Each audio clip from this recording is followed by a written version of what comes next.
Hello, I'm Brian Tracy. About 3 years ago, after over 30 years of selling experience, I sat down and designed a professional sales training program called The Psychology of Selling, the Art of Closing Sales. And over the next hour, I'm going to show you 24 of the finest and most effective sales closing techniques ever devised, taken from that program.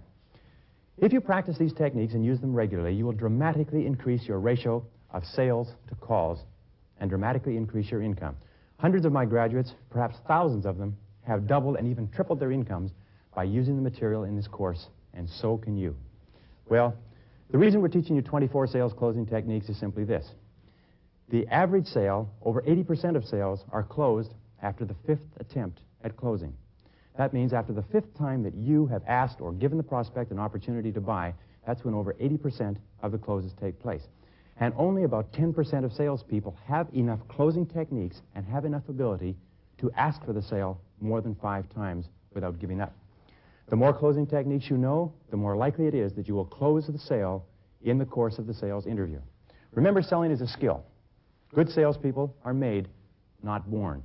Most of the most successful salespeople in America were at one time shy, insecure, and clumsy at selling. They became great salespeople by learning and practicing the essential skills of selling, including how to close the sale. And if you do what they do, you'll be successful too, and nothing can stop you. Now, please join me in our studio audience as I share the 24 most effective sales closing techniques of all time.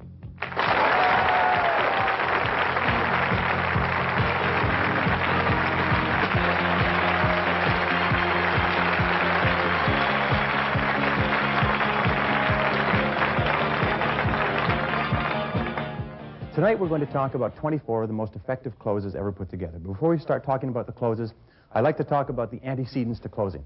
I think one of Murphy's laws is that before you do anything, you have to do something else first. And before you close, you have to do several other things first. So let me give you the 2 psychological antecedents to closing. In other words, you must have these if you want to be effective. Number 1, of course, which you've heard 1,000 times, is enthusiasm. 51% of all closing effectiveness comes from your enthusiasm, your excitement about the product. And as a matter of fact, one of the best definitions I ever heard of of a sale is that a sale is what takes place when there is a transfer of enthusiasm. In other words, when you transfer your enthusiasm about the product or service into the mind of the other person, a sale takes place.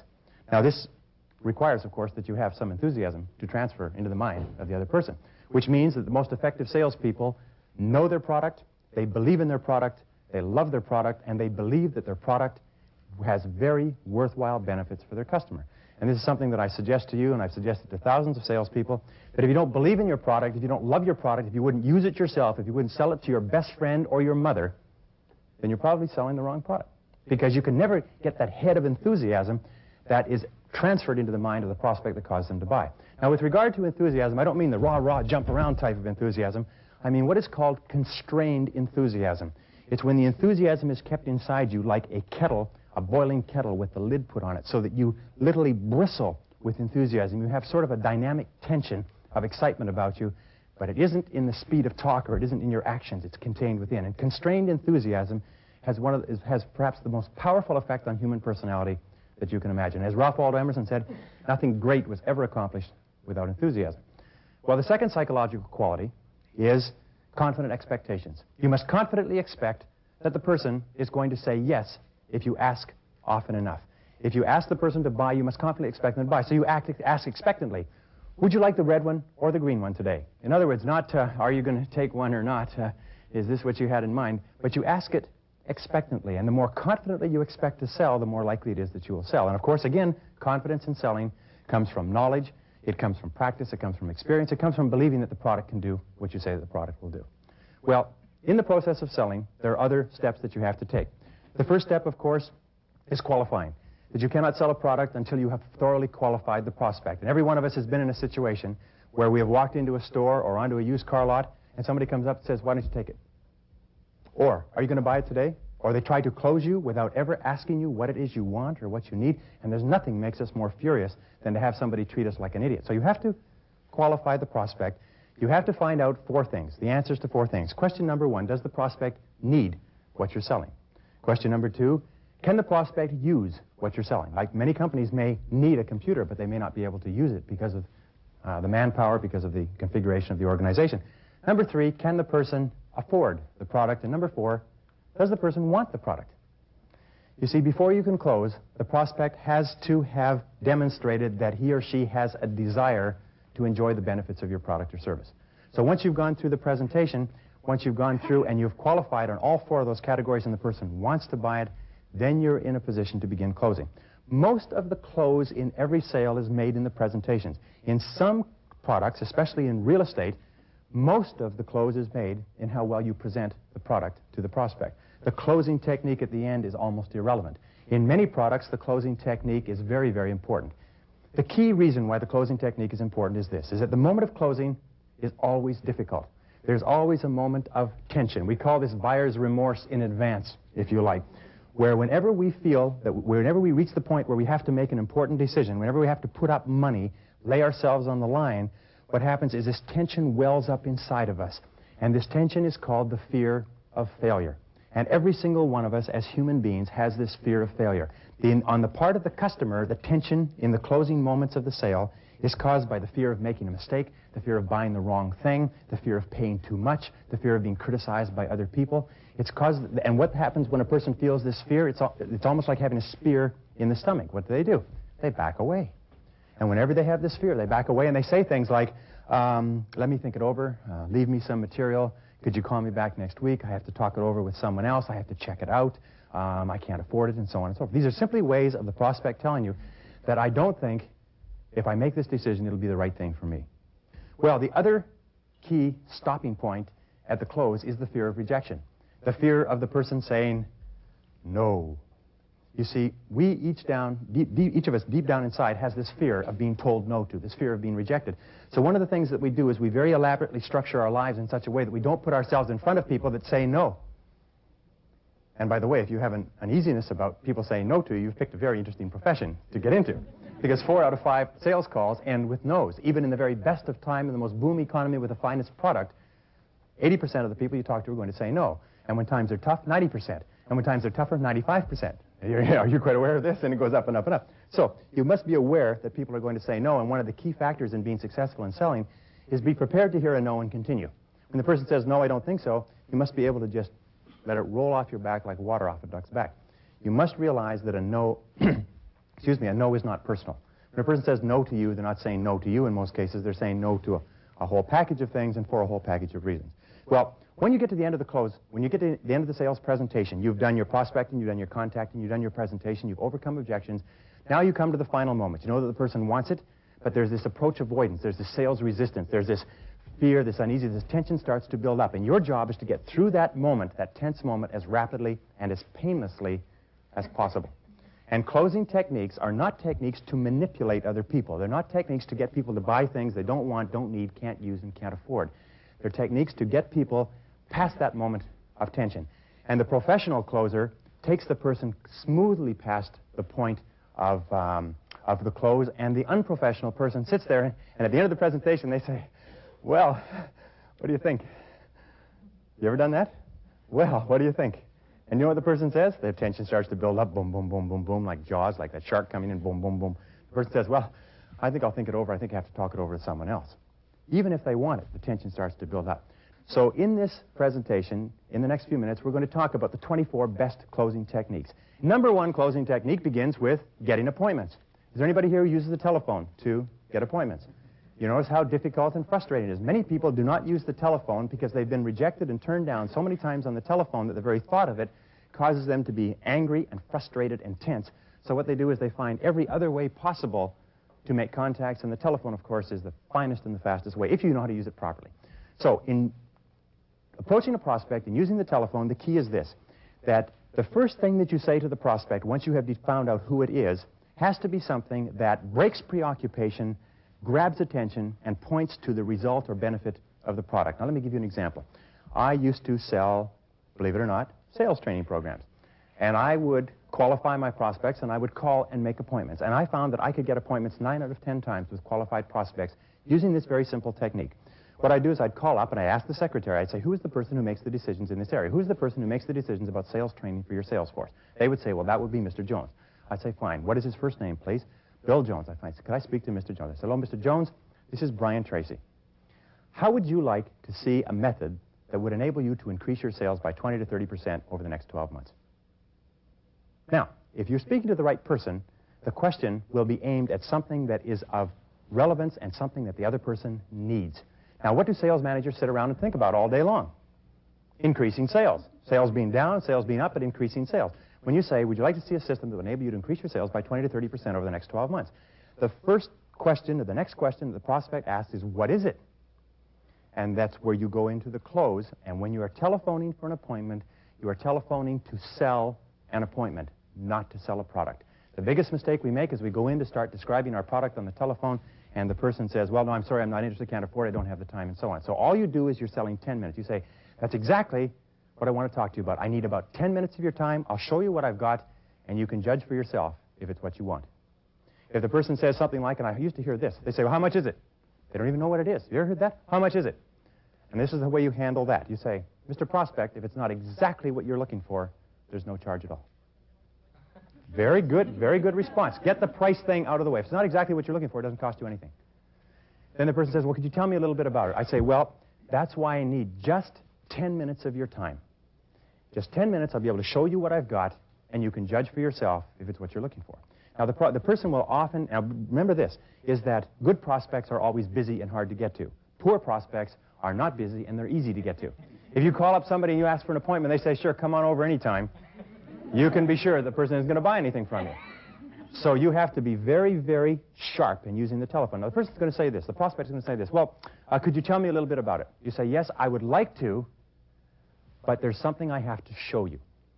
Now, as soon as you say the word show, you've eliminated the necessity to describe it on the telephone. The person says, well, could you send me something in the mail? I say, I would like to send it to you in the mail, but you know how bad the mails are. Why don't I drop it off personally sometime this afternoon? Now, if the person is at all serious, they'll say, okay, drop it off personally sometime this afternoon. I'll say, will you be there?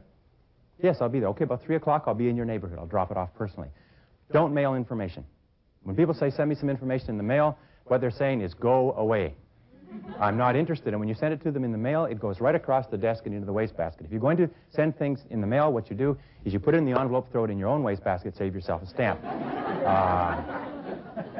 We make the mistake of thinking we can throw it in the mail and we're actually making sales. No, we're not making sales. So what you ask for is 10 minutes, and this is the key expression. You be the judge. You decide for yourself if this is what you're looking for. And if you say it in that way, the person will say, well, I don't know. All I need is 10 minutes of your time, and you can judge for yourself. Because what this does is this says that you'll only be there for a short period of time. You will put no pressure on the person. You'll just show them what you've got, like an Arab trader in the bazaar lays out their wares. If the person doesn't want to select one in 10 minutes, you'll be gone. Now, I have found that if you ask for 30 minutes, you will have to wait for weeks, maybe forever. If you ask for 10 minutes, you can always be slipped in. Don't make the mistake of doing the old insurance salesman's trick. God bless the insurance industry. Of saying, how about 10 o'clock today or 2 o'clock tomorrow? This alternative close on it. Don't do that, because it's been used so many times that what it does is it insults the other person. Just say, sometime this afternoon or maybe sometime tomorrow. Be very flexible. Once the person gives you a time. Now, this is another thing they do. They say, why don't you call me on Monday, and we'll set up an appointment. And what you say to them is this. You say, look, I've got my calendar right here. Is your calendar handy? Dumb question, of course. The person's at their desk. Their calendar is handy. You say, let's set up a time right now. How about 10 o'clock Monday morning? Don't allow yourself to be put off with this call me back on Monday nonsense, because it's just another way of them avoiding seeing you. Remember, the very best customers you'll ever have are the ones you're going to have to fight to get in to see. They are the ones who are the best for you, so when they try to put you off and they try to avoid you and they try to make excuses, it's what they're saying is this may be a very good customer. And somebody's going to get to that prospect, and somebody's going to sell the prospect. It might as well be you. So just be persistent, be polite, be firm. Say, look, all I need is 10 minutes of your time. Just 10 minutes will do it. 10 minutes you'll be able to decide for yourself. And just sell 10 minutes. If they ask you about your product or service, say, it's too involved to go into on the phone, but it'll just take 10 minutes and I'll show you what I've got. And sell only that. See, if you cannot close on the telephone appointments, you can't even get to first base. And become good at it. If you are shy about using the phone, if you're anxious, if you don't like to use the telephone, it's because you've had frustrating experiences in the past. Okay, close number 2. This is called the approach close. You use this right at the beginning of the sales presentation. And the purpose of the approach close is to get the person to make a commitment to giving a decision at the end of the presentation, rather than the person saying afterwards, I have to think it over. And the approach close is something that you use when you have a product or service which is used and needed by almost everybody. And what you say is this. You say, Mr. Prospect, recognizing that at the beginning of the sales presentation, sales resistance is the highest. The person's resistance is up. Remember, we live in a commercial society. People are trying to sell us something every single day, 50 times a day. 2,000 advertisements a day is what we see in our society. Radio, newspaper, television, billboard, buses, and so on. Everybody's trying to sell us something. So we have natural, from the age of 5 years old, sales resistance. And you have to overcome it, and it's a beautiful way to overcome it at the beginning. You simply say this, Mr. Prospect, I'm not going to try to sell you anything now. I'm not going to try to sell you anything right now. Just relax. The person says, oh, that's good. You say, all I'm going to do is I'm going to show you some of the reasons why people have bought this product and continue to buy it over the years, or one of the reasons why thousands, or some of the reasons why thousands of people have purchased this product. And all I ask you to do is look at the reasons why others have bought it and judge for yourself and tell me one way or the other whether or not this applies to you and to your situation. Is that fair? I'll just show you why others have bought it, and you just tell me whether or not it applies to you and your situation. The person will say, okay. See, what you're doing is you've offered them a deal. The deal is, I won't try to sell you if you'll listen with an open mind to my presentation.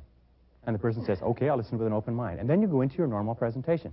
And you go through the presentation. At the end of the presentation, the prospect cannot say, well, I have to think it over. You say, Mr. Prospect, you promised you'd give me an answer one way or another. It's a very simple close. You promised you'd give me an answer one way or another. And from what you've said, it seems that this product is just ideal for your situation. And you can go right through to the close. Another close that you can use right at the beginning is called the demonstration close. And boy, is this ever effective. You can use this for almost anything. The demonstration close is what you do to qualify the prospect in the opening statement and to get a clear statement from the prospect that they're in a position to buy and to pay for this product. We used to use this in selling mutual funds. We'd say, Mr. Prospect, if I could show you the very best investment you've ever seen in your life, are you in a position to put $5,000 into it right now? The prospect says, well, I don't know. No, I haven't got 5,000. How about 4? Well, I don't know. How about 3? Well, yeah, 3.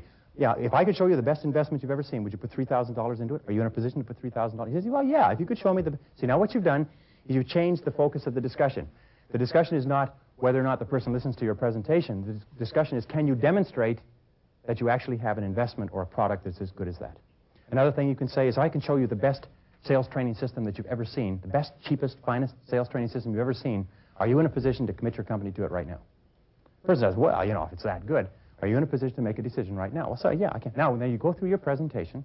At the end of the presentation, the person can't say, well, I've got to check with the boss, I've got to talk to Harry, I've got to crawl across the street. They've already said, yes, I have the money, yes, I'm qualified, yes, I'm in a position to make a decision.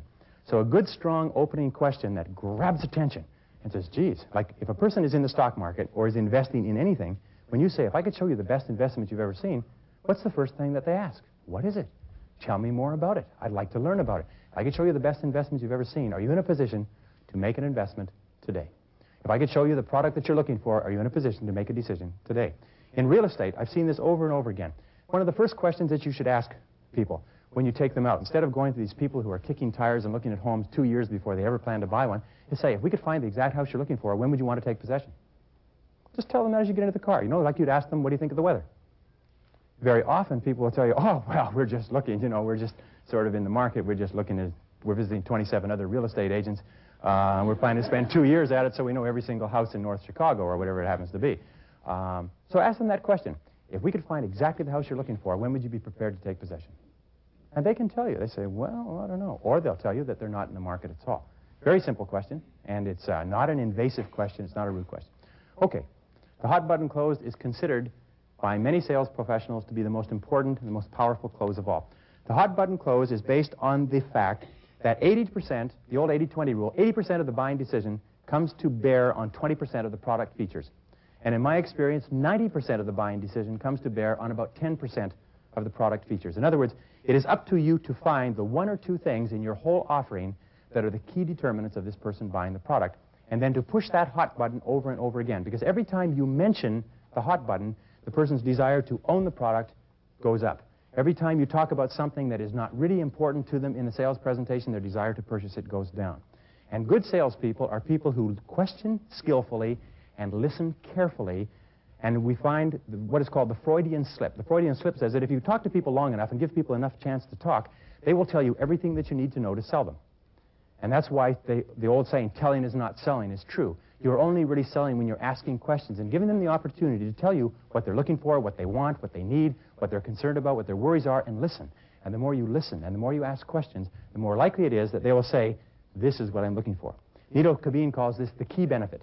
There's a key benefit that a prospect is looking for before they make a decision. Until they can find that key benefit, they won't make the buying decision. One of my favorite stories. Real estate agent takes a couple up to see this house. It's an old house. It's what they call a starter home, a pre-owned starter home, if you like, handyman special. Pulls up to this house, and in the backyard, this beautiful flowering cherry tree. And the salesman says to the couple, what do you think of this house? And the wife says, look at Harry, look at that beautiful flowering cherry tree. Ever since I was a girl, I wanted to have a house with a beautiful flowering cherry tree in the backyard. And Harry says, shut up. You know how Harry is. Shut up. They get out, they go into the house. Salesman's no dummy, walks in behind them. Harry comes in, Mr. Tough Guy, says, geez, you're going to have to replace the steps. He says, yes, but see, that beautiful flowering cherry tree just around the corner. They walk into the house, say, geez, the carpet's gone. Yes, but from here you could see that beautiful flowering cherry tree, Mrs. Smith. And they walk through, they say, look at this living room.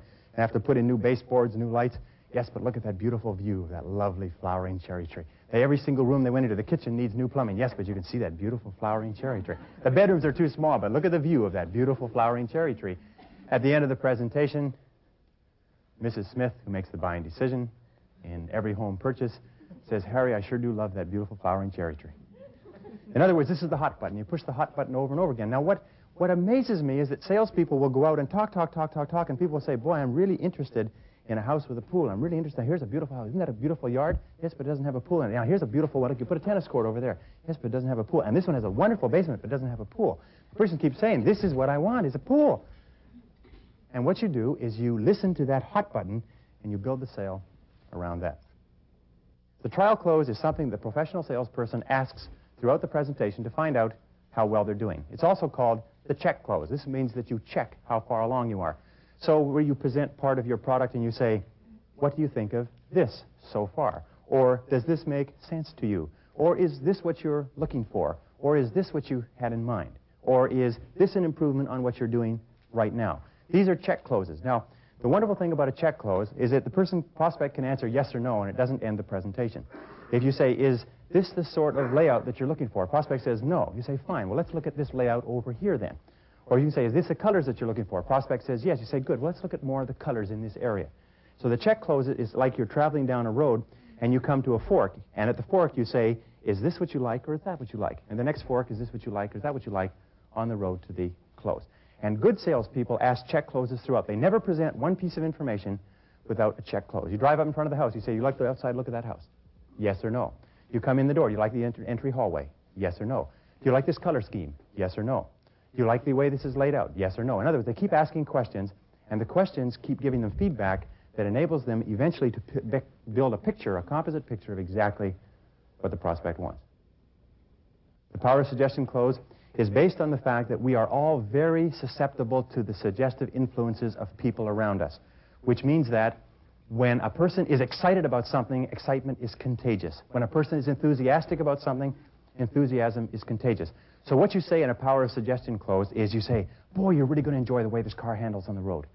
My brother's got one of these cars, and boy, does it ever grip the road when he's driving it. In other words, you keep talking about to the prospect about the product or service as if they've already got it. You are really going to be happy when you travel in this summer. Or you're really going to enjoy this holiday to Europe. Or you are going to love this tour. Or you're going to enjoy living in this neighborhood. This is one of the best neighborhoods in this part of the city. You talk to them as though they've already made the decision to buy, and you try to create mental pictures or pictures in their mind of what it's going to be like to use, to enjoy, to benefit, to own the product. And you create these pictures, and they go away, and they start thinking, instead of thinking, will I buy it or not, they're thinking of how they're going to enjoy it once they've purchased it. The best example of the ascending close, it's called the part-by-part close, or the yes, yes, yes close. And this is best used for mutual funds, investments, encyclopedias. Encyclopedias are the perfect example. Anybody here ever sold encyclopedias? And when you sell encyclopedias, they teach you the encyclopedia sales presentation. The presentation is brilliant. It was designed by a group of psychiatrists at the cost of $250,000. I tell you what, if you ever want to see something wonderful, call one of the encyclopedia companies or fill in one of those cards and get somebody to call on you. Absolutely amazing. What it is this. They start off asking you yes questions. And the basic rule is this. Every time you ask a yes question, the prospect's buying temperature goes up 3 degrees. And we don't know where the prospect's buying temperature is starting from, but we know that there is a certain point at which the prospect will say, I'll take it. And if you can ask enough yes questions, the prospect will finally come to the point where they'll say, how do I get it? And the encyclopedia sales presentation starts off by saying, knock on the door. Hello there. Do you live here? Very good question. They're all qualifying questions. If ever the prospect says no, the presentation is over. You see, the prospect says, no, I'm just visiting. There's no point in making a presentation. They say, yes. He said, well, we're doing a survey in this neighborhood, and we'd like to get your opinion on higher education. May I ask you a few questions? The person says, yes. Do you believe in the value of higher education? Yes. Well, would you be interested in accepting a free set of encyclopedias from us to put in your home? Yes. May I come in and explain it to you? Yes. Yes. Yes. And there's 42 yes questions. Oh, it should be illegal. At the end of this presentation, the person is saying yes, yes, yes, and they've bought $1,600 worth of encyclopedias. Now, any presentation can be designed. What I do is I design my sales presentations, and I'll take sometimes hours, sometimes days to do this, to design a sales presentation so it fits on one page, and it has about 7 to 10 questions. Each question which can be outlined or explained or drawn on one page, and each question starts with a yes. And each question is answered with a yes. Each question requires that the person agree, and each question becomes more and more product specific until the final yes is when they're going to take delivery. Would you like to take delivery right away? Yes. And so and this is the kind of presentation that takes skill to design, but it is one of the most powerful presentations that you can imagine. If ever you find yourself saying yes, yes, yes in a sales presentation, you know that you are being given a perfectly professionally designed presentation. The invitational close is where you simply invite the prospect to make a buying decision. My favorite invitational close is, why don't you give it a try? Why don't you give it a try? Very simple close, especially for anything that the person is buying. When you say, why don't you give it a try, you're saying, or you're suggesting that making the purchase decision is not a permanent thing. It's sort of something that you can try. Like saying, why don't you give the car a try? You know, why don't you give a Mercedes a try?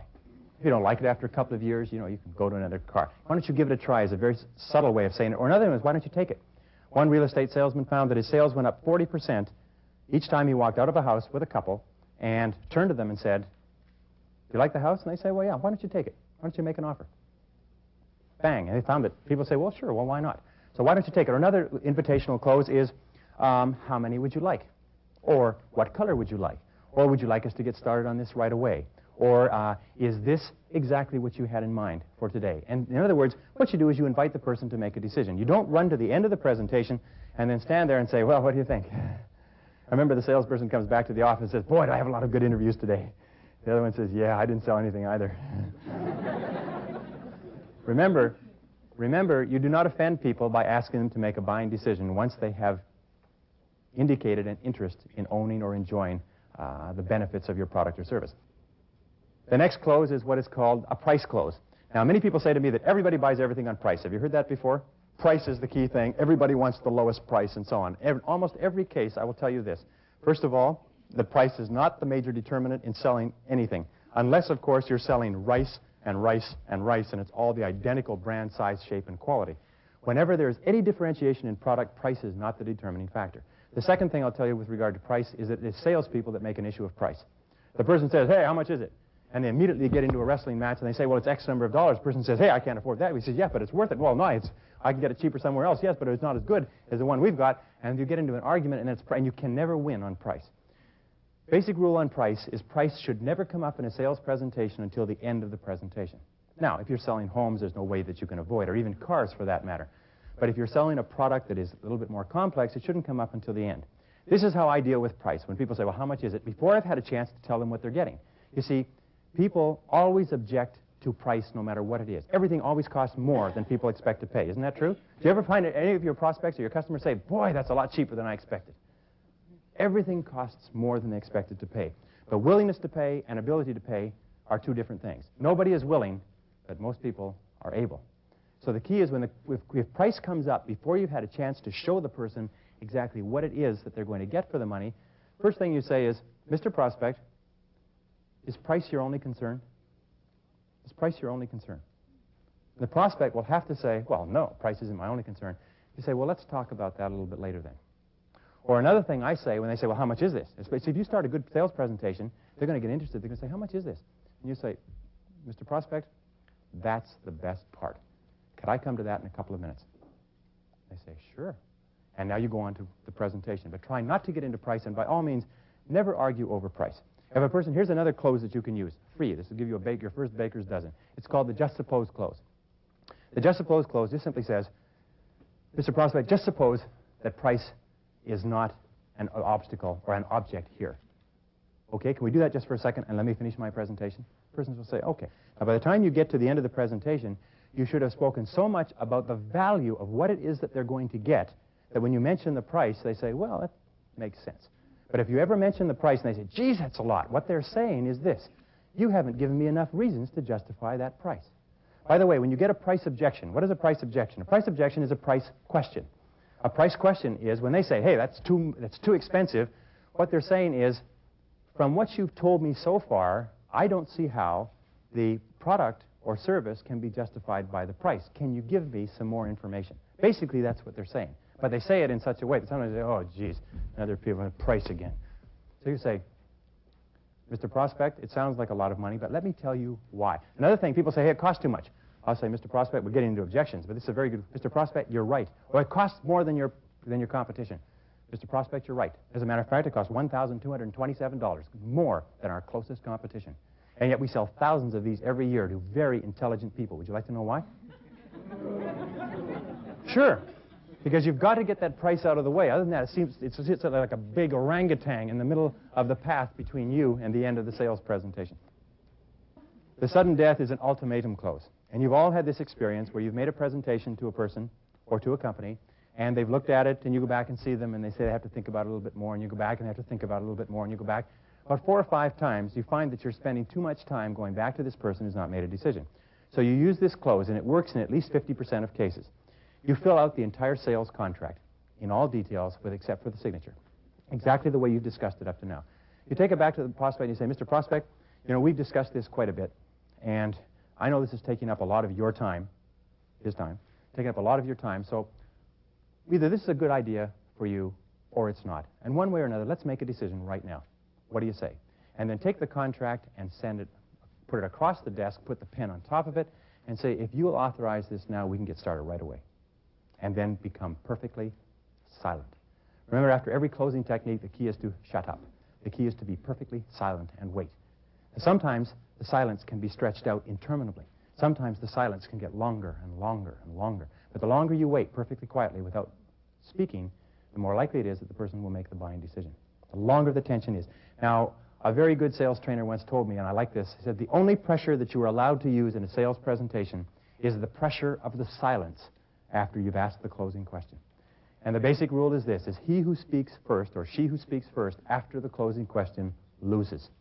Remember, the best time to close a sale is at the end of your presentation, not the next day or come back next week or let the person think about it. At the end of the sales presentation, the person has more fresh information and is closer to making a decision than at any other time.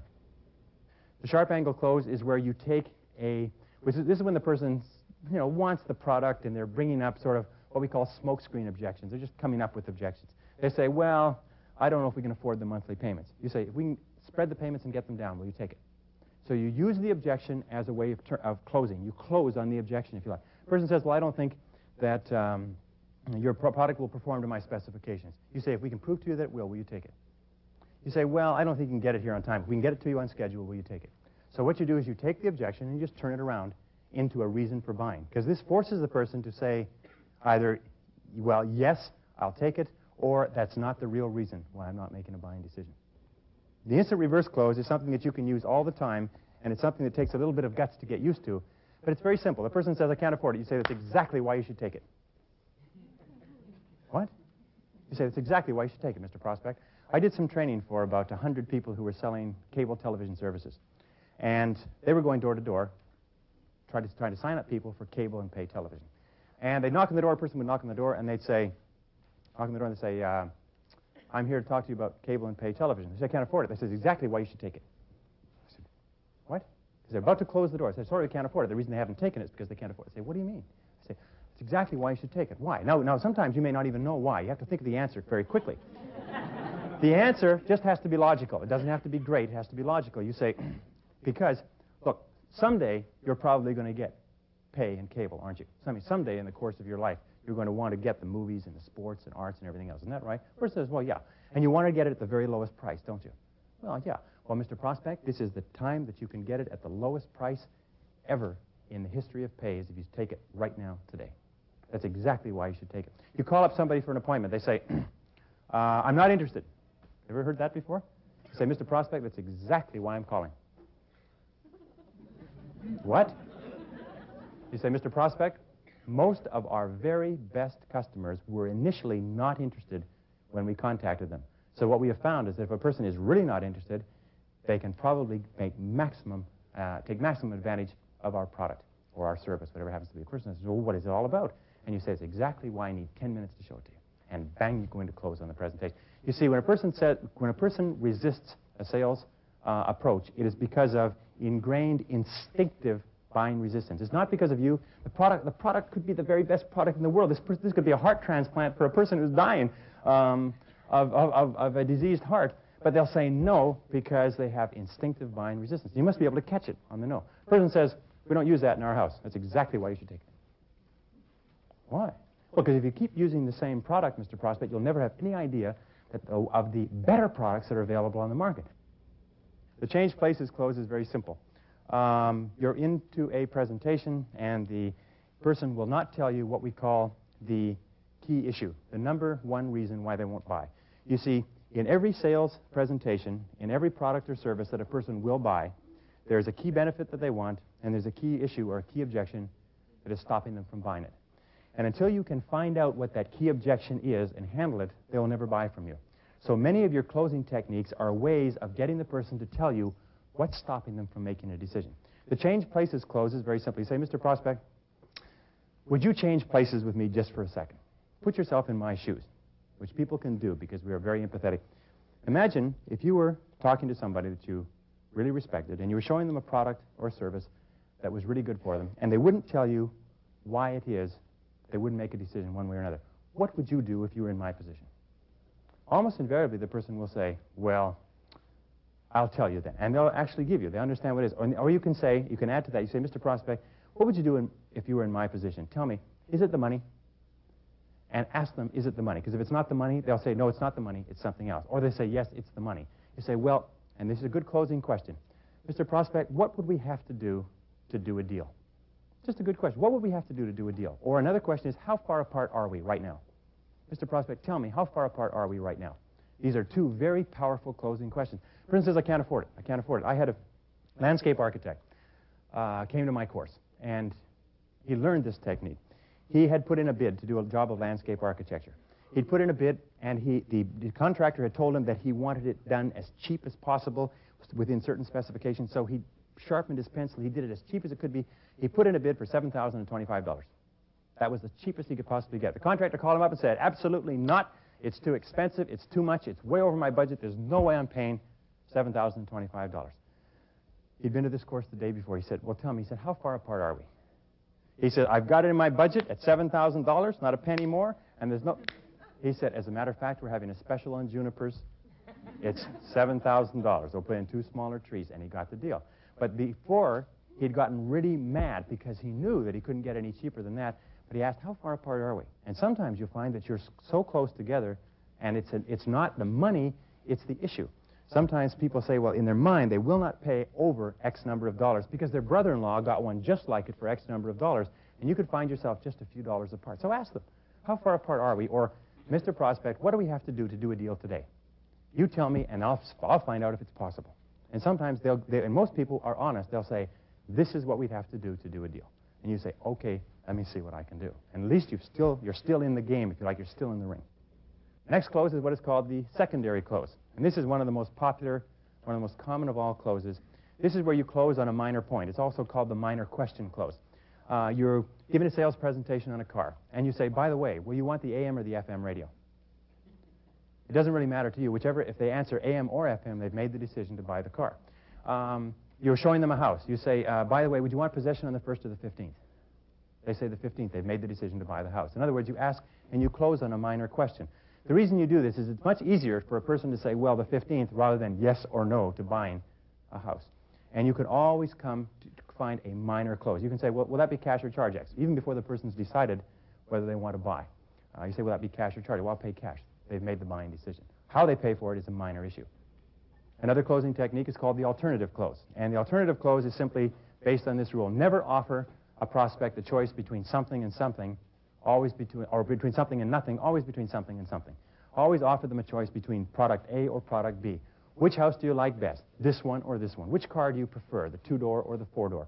Which type of tires do you want, the radial or the regular? And always give them the choice between the two. And what happens is the prospect will answer you and say, well, I like product A better, or I like product B better, or I don't like either product, and you can ask why. And it gives you an opportunity to continue selling. But don't ever say, do you want this or not? Always, which do you prefer? It's also called the preference close. Which do you prefer? Asking people which they prefer is a very good way of finding out where you are in the sales presentation. Another close is what is called the assumption close. And the assumption close is called talking past the sale, where you assume that the person has bought. You treat them as though they have just said, yes, I'll take it, and you walk right past it and you say, well, how would you like to make a payment? You've just finished your presentation. You say, well, who's going to handle the mortgage arrangements for this? Even before they said, yes, we'll take it or not, you say, who's going to handle the mortgage arrangements? You assume that they've taken it, you talk past the sale, and you go to wrap up the details. It's called the assumption close. It's one of the most powerful that I've ever seen. The takeaway close is a neat one. Now, ladies are always suckers for the takeaway close. I'll give you two examples. First, the example of the takeaway close is you finish the presentation, and the person hasn't said yes or no, and you don't want to say, well, what do you think? And you've answered all their objections, and they're saying, well, it seems kind of expensive, and I don't know if it's in the budget. You say, geez, we were talking about the blue one, weren't we? And you say, well, yeah. I said, we've really had a run on the blue ones. Let me call the office, or let me call the warehouse, and make sure we still have them in stock. Now, use your telephone. The person says, yes, you can use my telephone. They made the decision to buy. You see, many people don't realize how badly they want something until you suggest to them that they can't have it. And when we're growing up as teenagers, we call this playing hard to get. And you can use this in, hey, they use this in shopping all the time. You go in, you're looking, and they say, well, let me make sure we have it in your size. Oh, yeah, okay, make sure we've got it in my size. They go back and they say, yes, we do, just one left, right? Another thing, this is another closing technique they use in ladies' boutiques. I don't know who taught them this, but they all use it. Ladies in there, just trying on something that's expensive. Never done with anything cheap. It's something that's expensive. Trying on something that's expensive, and they have a signal. The sales clerks have a signal. They sort of go like this, or they ring a bell or something, and it causes all the other sales clerks to come running over. When you've got this ridiculously expensive thing on, and they say, oh, that looks good on you, doesn't it? And all the girls sit around like hens, and they cluck. They say, yes, that looks good on you. Oh, that looks good on you. Oh, that looks good on you. And you say, really? You really think so? Oh, yes, yes, yes. And as soon as you're saying, well, okay, then they go bang like that, and they all shoot back to their customers. Isn't that right? My wife has come home with the funniest looking outfits. She comes home, she said, I want to try on this outfit. And she comes in, and you know, you want to live there, you want to go on having regular meals. She comes in, she says, be perfectly honest with me. And I say, I don't really think it suits you, you know. But she said, well, everybody in the store said it looked great on me. And there's only one left in my size. Right? Be very alert to that. Another close that you can use is what is called the puppy dog close. Now, the puppy dog close is one of the most powerful and best closes of all. And it's based on the old story of the kids get the parents and say, we want a puppy dog, we want a puppy dog, we want a puppy dog. And the parents say, no, damn well, you're getting a puppy dog. Well, finally they say, please, please, please take us to the pet store. So they go to the pet store. Parents are very circumspect. They say, all right. And the pet store owner, these guys are smart. They know what's going on. They say, well, look, you don't want to have to make a decision like this. Why don't you take this little puppy home and just play with it for the weekend, and if you don't like it, bring it back on Monday. And the kids say, yeah, just for the weekend, just for the weekend. And the parents say, well, all right, just for the weekend, just for Sunday. Well, now, by Sunday night, the kids are indifferent to the dog, and the parents have fallen in love with it. And this works. Now, anytime you can give your prospect an opportunity to touch, taste, feel, smell, use the product, this is a puppy dog close. One of the most successful photocopy distribution companies I've ever seen has just simply one rule: place machines. And they have about 10 trucks, and they have about 30 salespeople, and all they do is they go in and they beg people to take the machine in their office for a week. That's all they do. And they sell millions of photocopy machines because once it's been in there for a week, people get used to using it. Originally, they say, hey, no way, I'm not interested, can't afford it. They use it for a week, they find the convenience of it, and they keep it. I used to have a friend who sold motorhomes.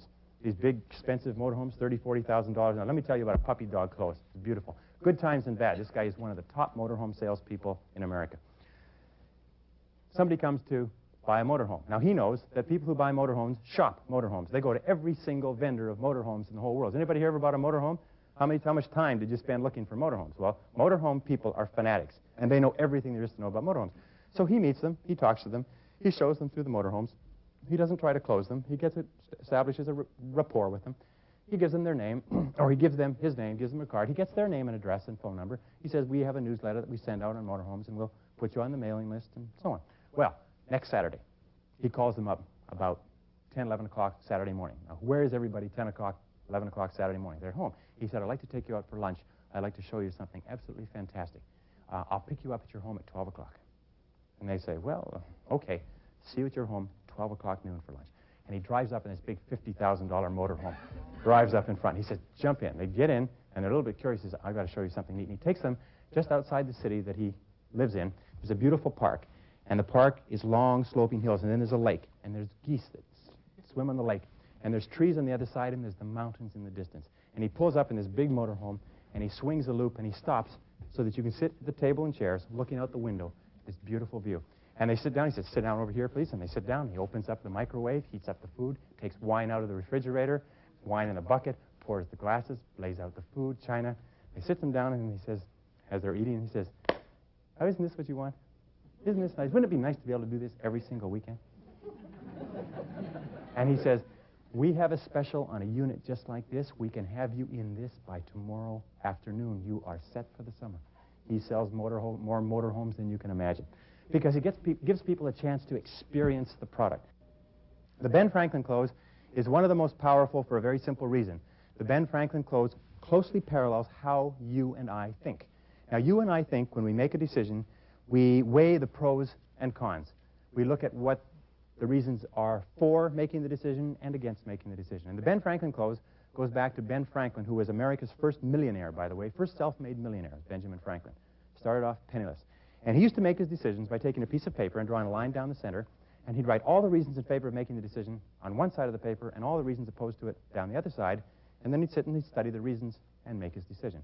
Now, whenever you're selling anything complex, this is a very fine method. For the person who's having difficulty making up their mind because of a variety of different factors, you say, Mr. Prospect, let's use the Ben Franklin decision-making method. It's a very simple method. Ben Franklin used to use this, and he became one of the richest men in America making decisions on this basis. And this is what we'll do. You take a piece of paper, draw a line down the center, and I say, and let's write down all the reasons in favor of making this purchase decision, all the reasons in favor of buying this, okay? And so you sit down, and you start listing the reasons. Remember we talked about this? Yes. And remember we talked about that? Yes. And we talked about this, and it does this, and it does that, and you have this, and it includes this, and so on. You write down every single thing that you can possibly think of that was in the presentation or wasn't in the presentation. You restate all the good reasons for buying the product. And then you say, is that everything, Mr. Prospect? Can you think of anything else? Prospect says, no, I think that's everything. He says, okay, now, you fill out the other side. And give him the pad of paper and the pen and sit quietly. Now, the best prospect, the sharpest prospect I've ever seen couldn't get past item 3. They write 1, 2, and they think, well, 3, and they write it. And then you look at it and you say, well, Mr. Prospect, it looks like you've made your decision. And the prospect will almost invariably say, well, yes, I guess I have. I taught this to a gentleman who was in commercial real estate. And he said he'd heard about this close all his life. Everybody's heard about this close, right? He said he never used it until he was in a transaction with a large financial institution, which was a trade and purchase and sale of a series of properties between two institutions, merging properties, selling properties, turning some into cash, and so on. And he'd been going back and forth with these people for 3 weeks. He said, finally, he said, why don't we use the Benjamin Franklin decision-making method? They had nothing to lose. With a vice president of this financial institution. They sat down, and they went through it. At the end of it, he turned it over. He said he did word for word from the course. He said, he turned it over to him. He said, now you write the reasons opposed. He came up with 2 or 3 reasons, and he says, well, it looks like you made your decision. And he said, you're right, I have. Let's go with it. And he said he made about $15,000 commission on that deal. He said, just amazed. I met him the day after he'd used this. He said he'd heard about that closing technique all his life, and he'd never used it because it seemed so simple. but it's very, very powerful. Just try it. Try it once and see what happens. The summary close is where you sit down and you say to the prospect, all right, after the end of the presentation, you say, well, now let's just briefly go over what we've talked about. And you say, remember we talked about this, and you summarize everything that you've discussed. You summarize the feature and the benefit, the feature and the benefit, the feature and the benefit. You go through the whole list right down to the end. You say, can you think of anything else? Prospect says, no. You say then, well, why don't you give it a try? Or should we get started on this right away? Or is this what you had in mind? Or why don't you take it? And just simply close. You see, when you summarize all the reasons for buying the product or service, and you summarize it in the order that you want, at the end of that summary, the individual will be at their highest buying temperature. They'll be the most likely to buy. You're selling a home, for instance. You say, well, now, before you make a decision on this home, let's look at all the things that you're looking for in a home. Let's look at all the things that this home has. Well, remember, it's got this, and it's got this, and it's got this, and it's got this, and it's got this, and it's got this, and it's got this, and it's got this, and it's got this. You can probably get to 40 with a little bit of creativity. The person sees, geez, that's right, it's got all those things in it. They didn't realize how good the home was until it's perfectly described. A car is another way. How do they sell cars today? Well, what you do is you have your stripped-down basic model, which I don't even think comes with seats or steering wheel. And then on the window, you have all the extras. Have you seen that? And it's extra, extra, extra, extra, extra, extra. It's something like 10, 15, 20 different things that you get extra. And you say, geez, look at all that you're getting for the money. And it's another form of a summary close. The order sheet close is when the presentation begins. The person comes in to see you. The first thing you do is pull out an order sheet, write the date on it. And then ever after, whenever the person says anything about what they're looking at, write it on the order sheet.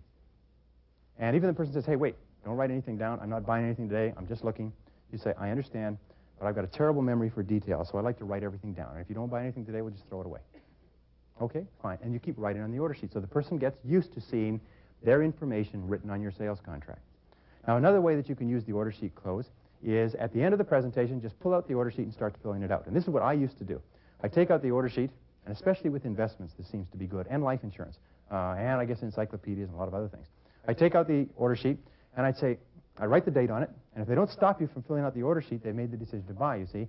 And then I say, could you give me the exact spelling of your last name for mailing purposes? If they give you the exact, S-M-I-T-H, Smith, they give you the exact spelling of their last name, they've made the decision to buy. And you say, and your first name, middle initial, what is your exact mailing address, and you go in to fill it out. It's a very fine close. It's kind of like a secondary close. It makes it easy for the person to make the buying decision. So just say, what is the exact spelling of your last name, please? Start writing it in. Unless they stop you, they made the decision to buy. And they say, well, I haven't decided to buy. You say, why not? Sometimes they don't know. You say, well, why not? Or a beautiful way of overcoming objections that I learned from a friend of mine is this. When the person says, well, I don't like it because of this, you say, why do you feel that way? Why do you feel that way? You see, nobody knows why they feel anything. If you say, why do you think that way, people will have an answer. But if you say, why do you feel that way? The person will say, well, I don't know. Why do I feel that way, Gloria? I don't know. Why don't you take it? Yeah. Okay. And they can't even remember why it is that they were objecting. 22nd close on our list is called the relevant story close. This is a powerful close because we make all of our decisions with the right brain. And the right brain is stimulated by stories and pictures. And whenever you can create a picture, like the power of suggestion close, when you can use visual sales aids, or whenever you can tell a story about your product or service, people will remember a story about a product or service for years, and they'll forget all the technical detail in 10 minutes. So the relevant story close is when the person is having difficulty, or even in the middle of a presentation, tell a relevant story about somebody who was hesitating about buying this product or service, and they finally decided to do it, and look at how happy they were. They married Miss America, they won the lottery, they traveled around the world. In other words, wonderful things happened to them, and they sure were happy that they made this decision. If you're selling homes in a particular neighborhood, you can say, look, a friend of mine or a client of mine or a relative of mine moved into this neighborhood a couple of years ago, and you couldn't get him out now with a bulldozer. That he thinks this is the finest neighborhood in the whole city. It may not be the richest and it may not be the poorest, but with regard to transportation and shopping and schools and everything else, it's a great neighborhood. Sometimes people say, hey, well, that makes a lot of sense. Those are the kind of stories that cause people to make buying decisions, not the statistics and the facts and the square footage and the cost and the interest rates and so on. The doorknob close is the close that you use, and this is not necessarily relevant in real estate, but it's relevant in many other industries. You've made your presentation. You've given it your best shot. The prospect has resisted. The prospect's got that one major issue, that one major objection they're not telling you because they know if they tell you, you're going to get them. So they're sitting there like this, and you're doing everything possible, and is it the money that you're, and how far apart are we, and what do we have to do to make a deal? And no, well, I don't think so, and I got to talk it over, and I don't think so right now, and I'm not in the market, I don't think we can afford it. You know, they won't tell you what it is that's stopping them. You know they've got the money, and so on. So finally you say, Mr. Prospect, I know you're busy, and I thank you very much for your time. I won't take up any more of your time. I'll get going now. You close your briefcase, you get up, and you go to the door. And as you get to the door, you put your hand on the door. Now the prospect psychologically begins immediately to think about what they're going to do as soon as you leave. They begin to let their sales resistance drop. And as their sales resistance comes down, as you put your hand on the door, you start to open the door. Their sales resistance dwindles like the air going out of a balloon. And then you turn around and you say, oh, by the way, Mr. Prospect, just before I go, I was wondering, I know that you're not going to buy anything today, but I wonder if you could help me in my presentation. Could you tell me, what was the reason that you didn't buy today? And the prospect will say, well, I'll tell you, the reason was this. And you take your hand off the doorknob. And you come back in, you set down your briefcase, you say, Mr. Prospect, I'm so glad you told me that. That's my fault. Obviously, I didn't explain that part of our offering to you. May I go over it just one more time? And sit down, and now you've got the key reason, and if you can answer it effectively, sometimes you can close at 50% and more of these closes. Now, the final close is the referral close. And the basic rule is this, that you should never leave a prospect or a purchaser without at least 2 referrals. And when you have made a sales presentation of any kind, let me give you an example with regard to referrals in real estate. I passed this on to you from a friend of mine who makes in excess of $500,000 a year in commissions in real estate. It's one of the top 3 people in his area of the country.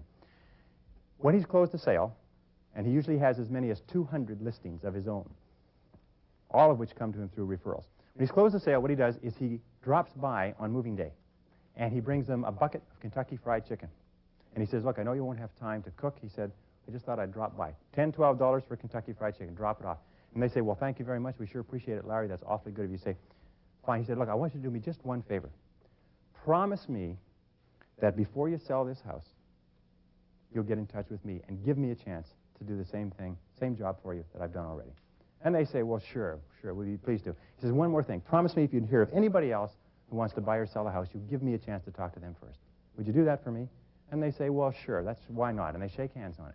And they don't realize that when a person makes a promise, when you and I make a promise, it locks into the subconscious. And we have a conscience that will not allow us to break promises. So 1 year, 2 years, 3 years later, somebody says, I'm thinking of buying or selling a house. Bang, comes up with the, well, geez, I promised I'd give the person's name to Larry. This guy has 200 listings, and he doesn't do any prospecting at all. Just very, very small things. He's getting referrals. So when you've spoken to a prospect or a client, there's a variety of ways that you can do it, but here is one way.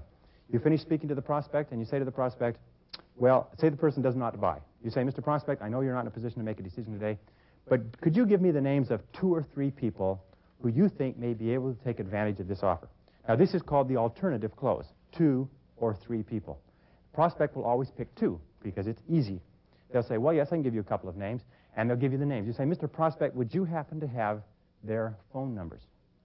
Now, the prospect will always give you the names that come off the top of the mind, what is called top-of-mind awareness, people that they know the best, people that they're very familiar with, people that they work with. They'll give you 2 names. You say, would you happen to have their phone numbers? Yes, they do happen to have their phone numbers. So get the phone numbers. Now you've closed on the phone numbers. Then you say, which of these prospects should I call first? Again, another alternative close. They'll say, well, call Bill first. And finally, the person has said, yes, yes, yes. He's answered affirmatively to 4 questions in a row. You say, Mr. Prospect, would you call Bill right now and tell him that I'm coming over? By this time, the prospect will say, well, sure. And they'll pick up the phone, and they'll dial and send you over to see Bill, or whoever it happens to be.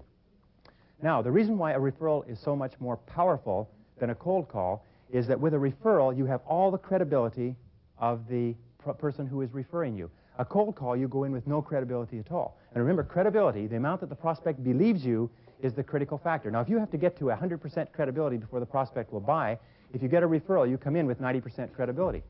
If somebody that you know and respect sends somebody to see you, they say, look, your good friend sent me to see you. They say, well, good, come on in. What is it? And you'll give them the same treatment, the same courtesy that you would give the other person. So always ask for referrals and never leave a presentation, if you possibly can, without at least 2 referrals. Now, here's something else that you can do with regard to referrals. Go back to all of your previous customers that you can remember and call them up and ask them how they're doing. Are they happy with what they bought? Do they have any problems or questions? Is there anything that you can do for them?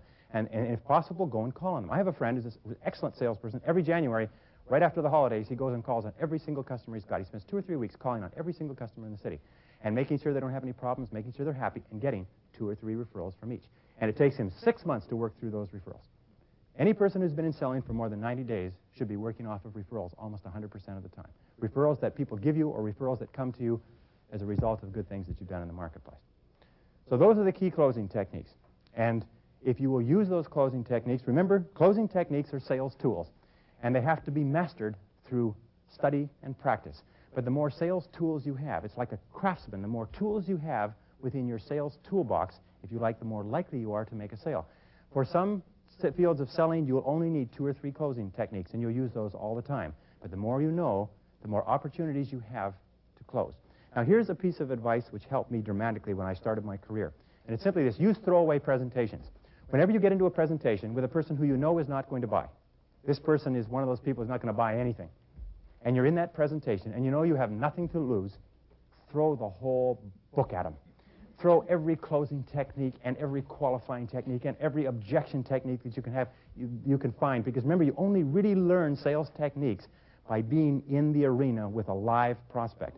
And if you find a person who's not going to buy, use them, because I have found, and that it's worth a fortune to you. I have found that if you will use these throwaway presentations and just sit in there and slug until you literally get thrown out, you will learn more faster about how to close good prospects than you can possibly imagine. Act boldly in selling. Remember, the key to sales success is to act boldly and to close boldly. A sales close where you say, "Why don't you take it?" is certainly far more powerful than, "Well, why don't you take it?" In other words, say it boldly. Say it like you confidently expect the other person to buy. Act as though it were impossible to fail. Ask the closing question like it is inconceivable to you that the person could say anything but yes. And practice that. Practice the tone. Remember, in communication, 7% of our communications with other people is the words we use. 38% is the tone of voice. 55% is the body language. So make sure that your body language is erect. Make sure that you look like $1 million. Make sure that your voice is strong and bold and clear, and ask. But we find that the person who speaks louder and faster always seems to dominate the person who speaks more quietly and slower. Now, I'm not saying to be obnoxious, and I'm not saying to be pushy or aggressive or overbearing.